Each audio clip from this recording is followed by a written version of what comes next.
برادران اسلام، السلام علیکم ورحمۃ اللہ وبرکاتہ۔ الحمد للہ رب العالمین، والعاقبۃ للمتقین، والصلاة والسلام على سيد الأنبياء والمرسلين وعلى آله وأصحابه أجمعين،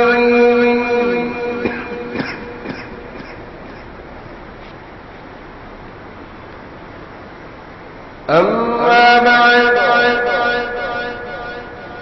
فأعوذ بالله من الشيطان الرجيم،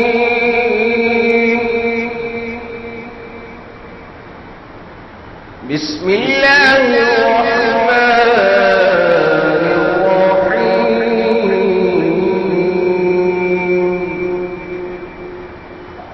أقيموا الصلاة، صدق الله العظيم، وبلغنا رسوله النبي الأمين المتين الكريم، ونحن على ذلك لمن الشاهدين والشاكرين والذاكرين، والحمد لله رب العالمين، وأفوض أمري إلى الله، إن الله بصير بالعباد۔ عزیزان ملت اسلامیہ، دوستو، بزرگوں، نوجوان شفیق ساتھیوں اور اپنے اپنے مکانوں میں سننے والی خواتین اسلام، آئیے کچھ سننے اور سنانے سے پہلے ہم اور آپ سے مل کر آقائے نامدار، مدنی تاجدار جناب احمد مختار جگر گوشہ عبداللہ نور من نور اللہ آمنہ کے لعل ارواحنا فدا جناب احمد مجتبی محمد مصطفیٰ صلی اللہ علیہ وسلم کی بارگاہ گوہر بار میں درود و سلام کا نذرانہ پیش کریں۔ پڑھیے باواز بلند، اللہم صلی علی سیدنا و نبینا و مولانا محمد وبارک وسلم، صلاۃ و سلام علیک یا سیدی یا حبیبی یا رسول اللہ، علیک الصلاۃ والسلام۔ گزشتہ چند جمعوں سے آپ حضرات نماز کی اہمیت و فرضیت پر گفتگو سماعت کرتے آ رہے ہیں۔ گزشتہ جمعہ میں آپ حضرات نے یہ سماعت فرمایا تھا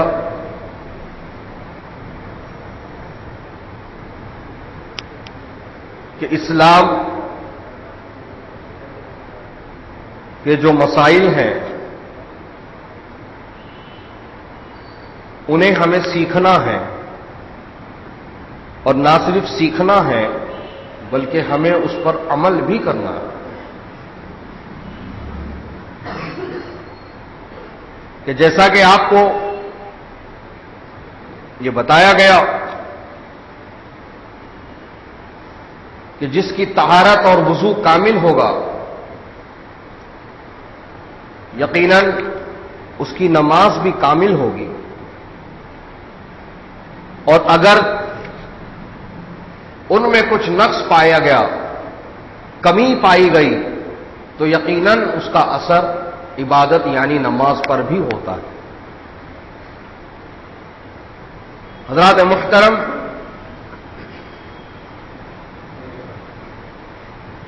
آج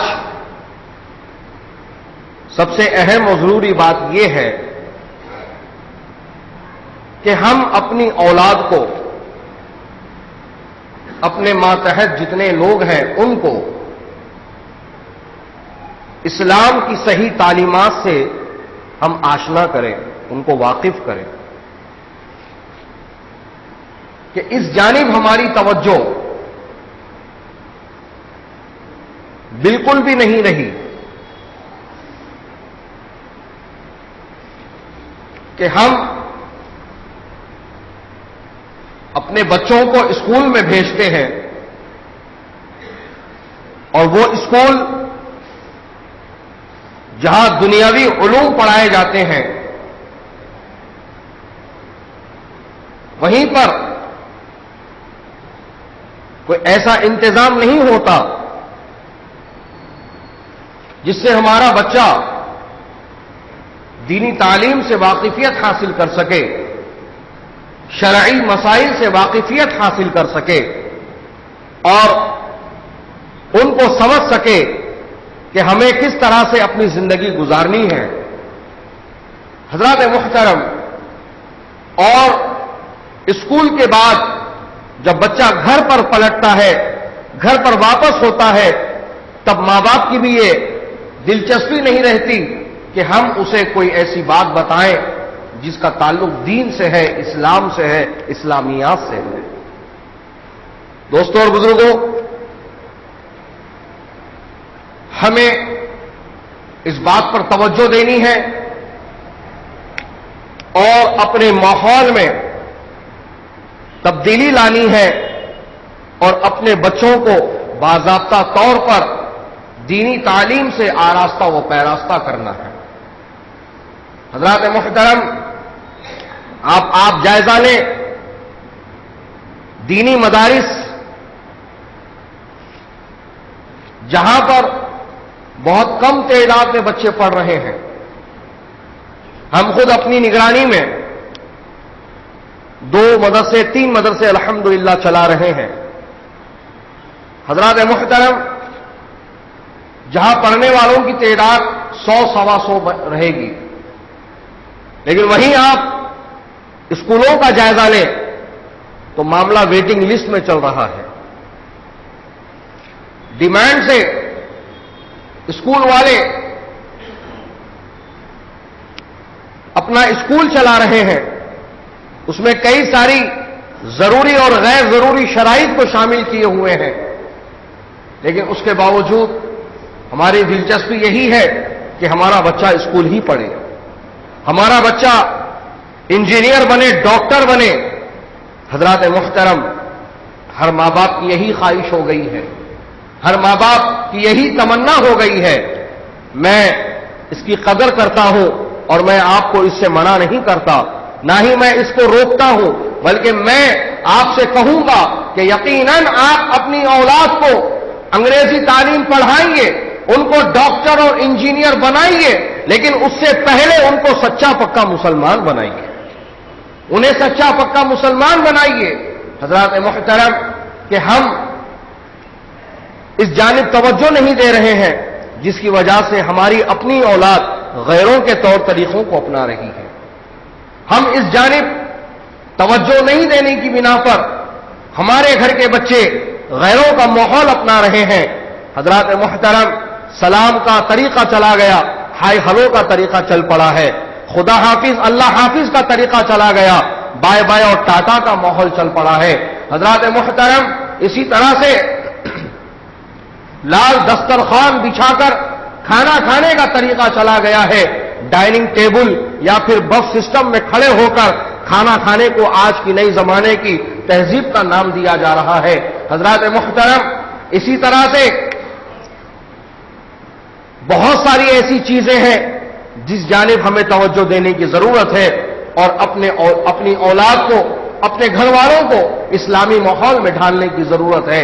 یقیناً جب ہم یہ اس بات پر کوشش کریں گے، جب ہم انہیں اسلام اور اسلامیات کی طرف لائیں گے، تو یقیناً کہیں نہ کہیں اس کا اثر ان پر ایسا ہوگا کہ وہ 5 وقتہ نمازوں کے پابند بھی ہو جائیں گے، وہ 5 وقتہ نمازوں کے پابند بھی ہو جائیں گے۔ یقیناً اس کا اثر بہت اچھی طرح سے ہو سکتا ہے اگر ہم اپنی اپنی جانب کوشش کریں، اپنی طرف سے ہم کوشش کریں۔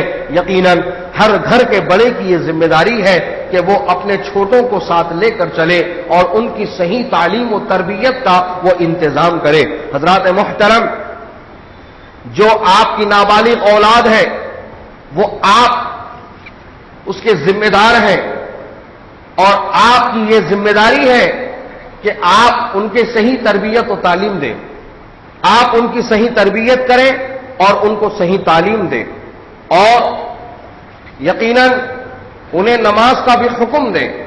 حضرات محترم، 7 سال کی عمر سے ہی نماز کا حکم دینے کا یہ مسئلہ بیان ہوا ہے، اور 10 سال کی عمر میں اگر وہ نماز نہ پڑھے تو سختی بھی کرنے کا حکم ہے۔ اللہ اکبر! آج ہماری سختی کس بات پر ہے؟ بچے نے ٹیوشن کیا کہ نہیں کیا، بچے نے ہوم ورک کیا کہ نہیں کیا، بچے نے اسکول کا پروجیکٹ کیا کہ نہیں کیا، اسکول کے جو اس کی ایکٹیویٹیز ہیں اس نے اس کو پوری طرح سے ادا کیا کہ نہیں کیا، اس جانب ہماری توجہ بہت زیادہ ہے، لیکن نماز پڑھا کہ نہیں پڑھا اس جانب توجہ نہیں ہے، قرآن پڑھا کہ نہیں پڑھا اس جانب توجہ نہیں ہے۔ حضرات محترم، ایسی بہت ساری چیزیں ہیں جس جانب ہم توجہ نہیں دے رہے ہیں۔ ہمیں چاہیے کہ ہم اس ماحول کو بدلیں اور اپنے گھر کے ماحول میں ہم تبدیلی لا کر کے ہم اپنے گھروں میں اسلام اور اسلامیات کو لاگو کریں اور اپنے بچوں کو دینی تعلیم سے آراستہ کریں۔ اس کے بڑے فوائد ہیں، اس کے بڑے جو ہے اچھے نتائج نکل سکتے ہیں اگر ہم اس جانب کوشش کریں۔ حضرات محترم، نماز جس کی اہمیت و فرضیت وہ آپ گزشتہ چند جمعوں سے سماعت کر رہے ہیں، جیسا کہ آپ کو بتایا گیا کہ ہر عاقل بالغ مسلمان پر پورے 5 وقت کی نماز فرض ہے۔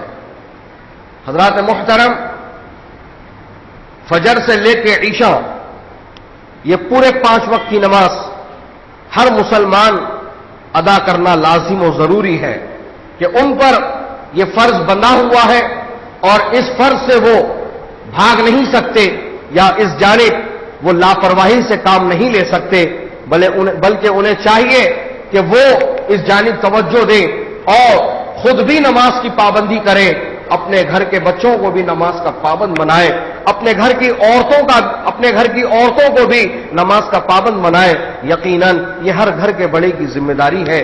حضرات محترم، اس جانب ہم اتنی غفلت کے شکار ہو چکے ہیں کہ ہم اپنی نگاہوں کے سامنے ہر غلط کام دیکھ کر بھی خاموش ہو جاتے ہیں، غیر شرعی کام دیکھ کر بھی ہم خاموش ہو جاتے ہیں، نظر انداز کر دیتے ہیں۔ حضرات محترم، نظر انداز کرنا منع ہے، خاموش ہو جانا منع ہے، بلکہ آقا دو جہاں سرور کائنات علیہ الصلاۃ والسلام کی حدیث مبارکہ ہے جس کا مفہوم یہ ہے کہ اگر تمہارے سامنے کوئی غلط کام ہوتا تم پاؤ تو پہلے زبان سے روکو، اس کے بعد ہاتھ سے روکو، اور اگر زبان اور ہاتھ سے روکنے کی طاقت نہیں رکھتے تو کم از کم اپنے دل میں اس کام کو برا جانو، لیکن یہ کمزور ایمان والے کی نشانی ہے۔ سرکار فرماتے ہیں یہ کمزور ایمان والے کی نشانی ہے جو اپنے سامنے غلط کام ہوتا ہوا پائے لیکن صرف اور صرف اس کو اپنے دل میں برا جانے اور اس کی کوئی مخالفت نہ کرے، اس کے تعلق سے کچھ بولے نہ، تو آقا فرماتے ہیں صرف دل میں برا جان لینے والا شخص کمزور ایمان والا ہوتا ہے۔ اللہ اکبر! حضرات محترم، لہذا ہم اس جانب کوشش کریں اور اپنے گھروں کے ماحول ہی میں کم سے کم جہاں کہ ہم ذمہ دار ہیں وہاں تو کوئی غلط کام نہ ہونے دیں، غیر شرعی کام نہ ہونے دیں، لیکن افسوس کے ساتھ کہنا پڑ رہا ہے کہ بچے جو غلط کام کرتے ہیں تو ان کے بڑے ان کی خوشی کے نام پر اس کو فراموش کر دیتے ہیں، اور خود کبھی بچے غلط کام کی اجازت بڑوں سے لیتے ہیں اور بڑے اسے خوشی کا نام دے کر کے اسے فراموش کر دیتے ہیں۔ حضرات محترم، خوشی کے نام پر غیر شرعی کام کی اجازت دینا یقیناً اس میں آپ کی بھی پکڑ اور گرفت ہوگی، آپ کی بھی پکڑ اور گرفت ہوگی۔ حضرات محترم، اگر آپ صرف چھوٹوں کی خوشی کے نام پر انہیں آپ غلط کاموں کی اجازت دیتے جاؤ گے تو یقیناً اس کی پوچھ آپ سے ہوگی، اس پر سوال آپ سے کیا جائے گا، اس پر آپ کی پکڑ ہوگی اور اللہ تبارک و تعالی اس تعلق سے سوال بھی کر سکتا ہے۔ حضرات محترم، لہذا ہم بچوں کی خوشی کے نام پر غیر اخلاقی اور غیر شرعی کاموں کو ہرگز نہ ہونے دیں، بلکہ ہم جہاں تک ہو سکے ان کو روکنے کی، ان کو روکے رکھنے کی اور ان کو منع کرنے کی ہم کوشش کریں۔ حضرات محترم، جیسا کہ دیکھنے میں آتا ہے کہ آج یہ ماحول ہم نے بنا لیا ہے کہ گھر میں کوئی تقریب ہو، چاہے چھوٹی ہو یا بڑی ہو، آج بغیر باجے کے وہ تقریب مکمل نہیں ہو رہی ہے۔ حضرات محترم، اسی طرح سے جو ولیمہ کی تقریب ہوتی ہے اس میں تو باجا کمپلسری کر دیا گیا اور اس کے ساتھ ساتھ گانا پارٹی جس کو آرکیسٹرا کہا جاتا ہے اس کو بھی لازم کر لیا گیا ہے۔ سمجھ رہے ہیں کہ اس کے بغیر دعوت مکمل نہیں ہو سکتی۔ معاذ اللہ، استغفر اللہ۔ حضرات محترم، آپ سے میں پوچھنا چاہوں گا کہ آپ جی یہ جو باجا بجا رہے ہو اور اس باجے پر ناچ گا رہے ہو اور اس باجے کا ایسا اہتمام کر رہے ہو کہ اس میں آپ اپنے قریبی لوگوں کو جوڑ رہے ہو اور اس کے ساتھ ساتھ اس میں آتش بازی کا بھی آپ اہتمام کر رہے ہو، اس کی اجازت آپ کو کس نے دی؟ کون سی کتاب میں آپ نے یہ مسئلہ پڑھا ہے؟ کون سے عالم نے یہ مسئلے پر جو ہے آپ کو اجازت دی ہے کہ آپ یہ کام کر سکتے ہیں؟ یا کس مفتی سے آپ نے اس کا مسئلہ پوچھا ہے یا اس کا فتویٰ حاصل کیا ہے؟ حضرات محترم، آپ نہ کسی دینی کتاب میں یہ مسئلہ پاؤ گے، نہ کسی عالم نے اس کو جواز، نہ کسی عالم نے اس پر کبھی کوئی جواز کا جو ہے مسئلہ بیان کیا ہے اور نہ ہی کسی مفتی نے اس کی اجازت دی ہے۔ یہ تو بس منمانی کا کام ہے۔ حضرات محترم، منمانی یعنی طبیعت پر عمل کرنا۔ لہذا آپ کو یہ بتانا چاہوں گا میں کہ یہ طبیعت پر چلنا چھوڑیے اور اپنے طریقے زندگی کو بدل کر کے طبیعت کا دخل نکال کر کے اس میں شریعت کا دخل ڈال لیجیے۔ شریعت کیا کہہ رہی ہے ہمیں اس پر عمل کرنا ہے، طبیعت کیا کہہ رہی ہے اس پر عمل نہیں کرنا ہے۔ اللہ اس کے رسول نے ہم کو کیا فرمایا ہے ہمیں اس پر توجہ دینے کی ضرورت ہے۔ ہمارے بزرگوں نے کس طرح سے اپنی زندگی گزاری ہے ہمیں اس پر عمل کرنا ہے اور اس کو اپنے لیے مشعل راہ بنانا ہے۔ حضرات محترم، آج ہر تقریب میں باجا لازم کر لیا گیا ہے۔ اس ماحول کا ذمہ دار کون ہے؟ جب گھر کے بڑوں سے پوچھا جاتا ہے کہ ارے صاحب یہ شیطانیت کیوں ہے، تو گھر کے بڑے یہ کہتے ہوئے اپنا دامن جھاڑتے ہیں میں کیا کروں صاحب، بچوں کی خوشی ہے، بچوں نے کہا کہ ہم خوشی سے کرنا چاہتے ہیں لہذا میں خاموش ہو گیا۔ حضرات محترم، یہ خاموشی اس کو بڑھاوا دے رہی ہے، ان غیر کاموں کو، غلط کاموں کو آگے لے جا رہی ہے۔ لہذا اگر گھر کے بڑے سختی کے ساتھ منع کر دیں اور یہ کہیں کہ یہ ہمارا معاشرہ اس کی اجازت نہیں دیتا، ہمارا دین، ہمارا اسلام اس چیز کی اجازت نہیں دیتا، یہ اس طرح سے سڑکوں پر ناچنا کودنا یہ مسلمانوں کا کام نہیں بلکہ غیروں کا کام ہے، اور اس طرح سے یہ ولیمے کے نام پر یہ بےہودہ رسومات اور آرکیسٹرا اور اس کے اندر آج کل تو جو ہے ڈانس بھی کرایا جا رہا ہے اور کئی ساری بےہودہ لڑکیوں کے ذریعے سے رقص کرا کر کے مزہ لیا جا رہا ہے۔ حضرات محترم، ماحول اس قدر پراگندہ ہو چکا ہے کہ گھر کے بڑے، گھر کے چھوٹے سب ایک ساتھ بیٹھ کر اس کو دیکھ رہے ہیں، اس کا لطف لے رہے ہیں۔ حضرات محترم، باپ بیٹے کے ساتھ بیٹھا ہے، دادا پوترے کے ساتھ بیٹھا ہے، چچا بھتیجے کے ساتھ بیٹھا ہے، بھانجا ماموں کے ساتھ بیٹھا ہے۔ یہ ماحول ہم بنا رہے ہیں اور ہم اس کی ذمہ داری کس پر دیں اور اس کی ذمہ داری کون لے؟ حضرات محترم، یقیناً ہر گھر کے بڑے کی یہ ذمہ داری ہے کہ وہ اس جانب توجہ دے اور جب کبھی ایسا موقع آئے اس کی پوری طرح سے مخالفت کرے اور اس مسئلے کا سد باب کرے اور کبھی بھی اس کو کوئی حمایت نہ دے اور کبھی بھی اس کے لیے کوئی صورت نہ نکالے کہ ہاں ایسا کیا جا سکتا ہے یا ایسا کرنے سے کوئی حرج نہیں ہے۔ آپ جب اتنا کہہ دو گے تو یقیناً آگے والے کو شے مل جائے گی اور آگے والا اس کام کو پوری طرح سے انجام دے دے گا۔ برائے کرم ایسے غلط کاموں میں نوجوانوں کو آپ ساتھ نہ دیں بلکہ آپ اس کی کھلی مخالفت کریں اور بلکہ اخلاقی طور پر بائیکاٹ بھی کر سکتے ہیں اور ان کو یہ کہہ سکتے ہیں آپ کہ اگر آپ نے ہماری بات نہ مانی اور آپ نے ہمارے کہنے کے خلاف کچھ کیا تو یقیناً ہم اس شادی کا، اس دعوت کا بائیکاٹ کر دیں گے۔ یعنی ہم اس میں شرکت ہی نہیں کریں گے، ہم اپنا چہرہ ہی نہیں دکھائیں گے۔ حضرات محترم، جب آپ اتنی بات کہہ دو گے تو یقیناً آپ گھر کے بڑے ہوں گے، آپ ذمہ دار ہوں گے، آپ کا رہنا وہاں کمپلسری اور لازم ہوگا، تو لہذا اس کا بڑا اثر ہوگا۔ یقیناً اس پر سوچنے پر چھوٹے مجبور ہو سکتے ہیں کہ ارے ہمارے گھر کے بڑے تو اس کا بائیکاٹ کرنے کو چلے ہیں، لہذا ہم یہ کام نہیں کر سکتے۔ حضرات محترم، جب ہم ایسا ماحول بنائیں گے تو یقیناً اس کا اثر ہوگا۔ جب ہم خود کوشش کریں گے تو ماحول اپنے آپ بنے گا، اور اگر ہم ان کو کھلی چھوٹ دے دیں گے اور ان کے غلط کاموں پر ہم ان کی ہمت افزائی کریں گے تو یقیناً وہ کام سلسلہ بند نہیں ہوگا بلکہ اور بڑھتا ہی جائے گا۔ جیسا کہ آپ ابھی معاشرے میں دیکھ رہے ہیں کہ کس طرح سے روزانہ شادیاں ہو رہی ہے اور روزانہ آپ کو بارات مل رہی ہے، روزانہ آپ کو بارات مل رہی ہے۔ رات کو واپس جب دولہا جو ہے آتا ہے دلہن کو ودا کرا کے، اس کے بعد بھی باجا بجتا رہتا ہے، چاہے وہ رات کے 2 بجنے دو، 3 بجنے دو، 4 بجنے دو، یا فجر کی اذان تک جو ہے وہ سلسلہ چلتا رہتا ہے۔ حضرات محترم، کتنی مایوب بات ہے، کتنی غلط بات ہے کہ آپ اپنی خوشی کے نام پر اتنی زور سے باجا پیٹ رہے ہو۔ آپ کے اڑوس پڑوس کے لوگوں کا آپ خیال کر رہے ہو؟ آپ کے اڑوس پڑوس کے لوگوں میں کوئی ہارٹ کا پیشنٹ ہو سکتا ہے، کوئی شوگر پیشنٹ ہو سکتا ہے، کوئی بی پی پیشنٹ ہو سکتا ہے، یا کسی کو اور کچھ بیماری ہو سکتی ہے، یا گھر میں چھوٹے بچے ہو سکتے ہیں جو بہت رو رو کر یا ستا کر سوتے ہیں، وہ تھوڑی سی آواز پہ جاگ جاتے ہیں۔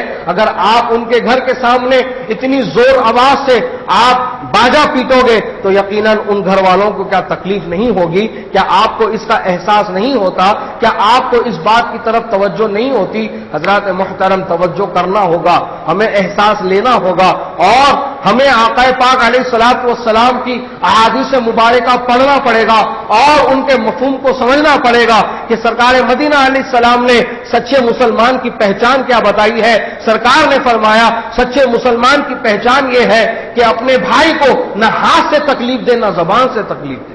حضرات محترم، وہ کسی چیز سے تکلیف نہیں دے سکتا جو سچا مسلمان ہے، اور یقیناً یہ باجا بجا کر کے آپ جو ہے کسی کی نیند خراب کر رہے ہو، اس کو تکلیف دے رہے ہو، یا یہ بھی ہو سکتا ہے کوئی ایسا گھرانہ ہو جہاں پر نمازی متقی پرہیزگار لوگ رہتے ہوں اور وہ تہجد پڑھ رہے ہوں۔ حضرات محترم، تہجد وہ پڑھ رہے ہوں اور وہ تہجد میں مصروف ہیں اور آپ باجا بجا رہے ہیں، کتنی مایوب بات ہے، کتنی غلط بات ہے۔ حضرات محترم، یہ حرکت اگر غیر مسلم ہمارے مسجد کے سامنے کریں تو ہم لڑنے جھگڑنے کو تیار ہو جاتے ہیں، ہم مار پیٹ پر اتر آتے ہیں، ہم اشتعال انگیزی پر اتر آتے ہیں، لیکن کیا کیا جائے؟ اب تو یہ حرکت مسلمان خود کر رہے ہیں، تو کس کو پوچھا جائے، کس کی طرف جو ہے توجہ دی جائے، کس کو ہم جو ہے اس تعلق سے ذمہ دار کھڑا کیا جائے؟ حضرات محترم، ہمیں اپنے ماحول کو بدلنا ہوگا اور ان تمام بیجا اور بری رسومات کو ختم کرنا ہوگا، ان کا سد باب کرنا ہوگا۔ یہ وقت کی اہم ضرورت ہے اور ہمیں دینی ماحول میں اپنے آپ کو ڈھالنا پڑے گا اور ہمیں نماز کا پابند بننا پڑے گا۔ یقیناً اللہ پاک کا یہ فرمان ہے کہ جو بندہ نمازی ہوتا ہے وہ تمام بےہودہ اور بری حرکتوں اور باتوں سے دور ہو جاتا ہے۔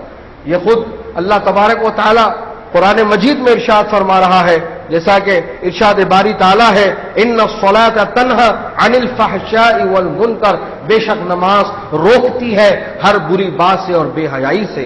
حضرات محترم، آج جو معاشرے میں بری باتیں اور بے حیائیاں جو کثرت سے پائی جا رہی ہیں، یقیناً نماز نہ پڑھنے کا یہ نتیجہ ہے، نماز نہ پڑھنے کا یہ نتیجہ ہے۔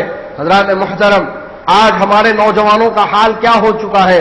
دوستوں اور بزرگوں، نوجوان یہ سمجھ بیٹھے ہیں کہ ہم جب تک جوان ہیں ہمارا ایک ہی کام ہے، بس عیاشی کرتے چلو۔ حضرات محترم، آج نوجوان اپنی جوانی کو اس طرح سے ضائع کر رہے ہیں اور اسے برباد کر رہے ہیں اور عبادت کی طرف ان کی کوئی توجہ نہیں ہے۔ حضرات محترم، جبکہ اللہ کے رسول علیہ الصلوۃ والسلام کا ارشاد ہے، آقا اکرم علیہ السلام فرماتے ہیں کہ جوانی میں جو بندہ ایک سجدہ کرتا ہے تو اس جوانی کا ایک سجدہ بڑھاپے کے 70 سجدوں پر بھاری ہوتا ہے۔ سبحان اللہ سبحان اللہ. جوانی کی عبادت اللہ تعالیٰ کو اتنی پسند ہے، جوانی کی عبادت اللہ تعالیٰ کو اتنی مقبول ہے، لیکن نوجوان الا ماشاء اللہ مسجدوں میں نظر آتے ہیں اور بقیہ سب سڑکوں پر، ہوٹلوں پر، چبوتروں پر اور بری بری جگہوں پر. حضرات محترم، ہمیں چاہیے کہ ہم اس جانب توجہ دیں اور اس بات کا احساس کریں کہ اللہ پاک نے ہمیں جوانی عیاشی کے لیے یا لڑائی جھگڑوں کے لیے یا سڑکوں پر کمر مٹکانے کے لیے عطا نہیں کیا ہے، بلکہ اللہ تعالیٰ نے ہمیں جسموں میں یہ طاقت عبادت کے لیے دیا ہے، اللہ تعالیٰ نے یہ توانائی عبادت کے لیے دیا ہے، اللہ پاک نے ہمیں یہ نعمتیں اپنی عبادت کے لیے عطا فرما رہا ہے. حضرات محترم، آؤ قرآن پاک سے پوچھ لو، اے قرآن تو بتا دے کہ اللہ پاک کا فرمان کیا ہے، اللہ تبارک و تعالیٰ نے انسان کو پیدا کیوں کیا ہے، انسان کا مقصد تخلیق کیا ہے. تو اللہ کا قرآن کہہ رہا ہے بے شک ہم نے نہیں پیدا کیا انسان و جنات کو مگر ہماری عبادت کے لیے. دوستوں اور بزرگوں، جس آیت کا یہ ترجمہ ہے، اللہ سبحانہ و تعالی قرآن مجید میں فرما رہا ہے وَمَا خَلَقْتُ الْجِنَّ وَالْإِنسَ إِلَّا لِيَعْبُدُونَ. ہم نے نہیں پیدا کیا ہے انسان و جنات کو مگر عبادت کے لیے. اے انسان، تمہارا مقصد تخلیق اللہ تعالیٰ کی عبادت ہے، تمہارا پیدا ہونے کا مقصد اللہ تعالیٰ کی عبادت ہے. جو ذہن شاید جو تم نے بنا رکھا ہے کہ ابھی یہ جوانی میں کئی کی نماز، یہ جوانی میں کئی کی عبادت، یہ جوانی تو سڑکوں پر گھومنے کے لیے ہوتی ہے یا غلط کاموں کے لیے ہوتی ہے معاذ اللہ. جب بوڑھے ہو جائیں گے، جب دانت جھڑ جائیں گے، جب نظر کمزور پڑ جائے گی، جب گردن جھک جائے گی، جب کمر جھک جائے گی، تب مسجد کا راستہ لیں گے. حضرات محترم، اس غلط فہمی کو دور کرو اور اس بات کو مت بھولو کہ نماز صرف ہم پر بڑھاپے میں فرض نہیں ہے یا رمضان کے ایک مہینے میں فرض نہیں ہے، بلکہ جس گھڑی ہم عاقل بالغ ہو گئے اسی گھڑی سے ہم پر نماز فرض ہے، اسی وقت سے ہم پر نماز فرض ہے. لہذا آپ اس جانب توجہ فرمائیں اور نمازوں کے پابند بنیں اور برے کاموں سے بچیں اور گھر کے بڑے بھی اس کام میں بڑھ چڑھ کر حصہ لیں اور اپنے آپ کو وہ سدھاریں اور اپنی اولاد کو بھی نیک تربیت دیں. یقیناً اس سے ماحول بنے گا کہ آج ہم یہی سوال کرتے ہیں کہ ہمارے معاشرے میں اس قدر جو بگاڑ پیدا ہو گیا ہے وہ کیسے اچھا ہوگا.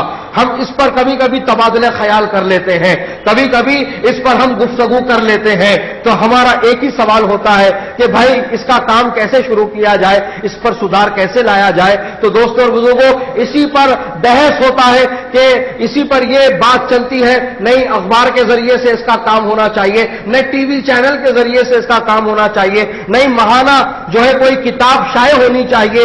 تو اس کے تعلق سے کچھ مشورے کیے جاتے ہیں اور وہ ٹھنڈے پڑ جاتے ہیں، اس کے بعد وہ کام ادھورا رہ جاتا ہے. حضرات محترم، نہ اس کام کے لیے نیوز پیپر درکار ہے، نہ نیوز چینل درکار ہے، نہ ماہانہ میگزین درکار ہے.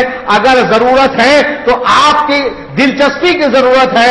ہر گھر کا فرد، ہر گھر کا بڑا اپنے گھر سے تربیت کا کام شروع کر دے، انشاءاللہ ماحول اپنے آپ بن جائے گا. انشاءاللہ ماحول اپنے آپ بن جائے گا. نہ نیوز چینل کی ضرورت ہے، نہ پیپر کی ضرورت ہے، نہ منتھلی میگزین کی ضرورت ہے. آپ اس جانب توجہ دیں، پھر آپ یہ کہیں گے کہ واقعی یہ نسخہ کام کر گیا ہے کہ ہم نے جب سے توجہ دی ہے گھر کا ماحول ہمارا سدھر گیا ہے. انشاءاللہ جو باتیں رہ گئی ہیں آئندہ جمعے میں آپ کو سنائی جائیں گی. اللہ پاک سے دعا ہے کہ مولا کریم ہم کو دینی ماحول میں ڈھلنے کی توفیق عطا فرما، اپنی اولاد کو اس ماحول میں ڈھالنے کی توفیق عطا فرما. مولا ہم سے وہ کام لے لے جس سے تو اور تیرا محبوب رسول راضی ہو جائیں. مولا ہم کو ان کاموں سے دور فرما دے جن سے تو اور تیرا محبوب ناراض ہوتے ہو. مولا کریم ہم کو سچا پکا مسلمان بنا دے. مولا کریم ہم کو نماز پنجگانہ با جماعت صف اول میں تکبیر تحریمہ کے ساتھ سنی صحیح العقیدہ امام کی اقتداء میں پڑھتے رہنے کی توفیق رفیق عطا فرما. وصلی اللہ تعالی علی خیر خلقہ ونور عرشہ سیدنا محمد وبارک وسلم برحمتک یا ارحم الراحمین والحمد للہ رب العالمین. استغفر اللہ ربی من کل ذنب واتوب الیہ.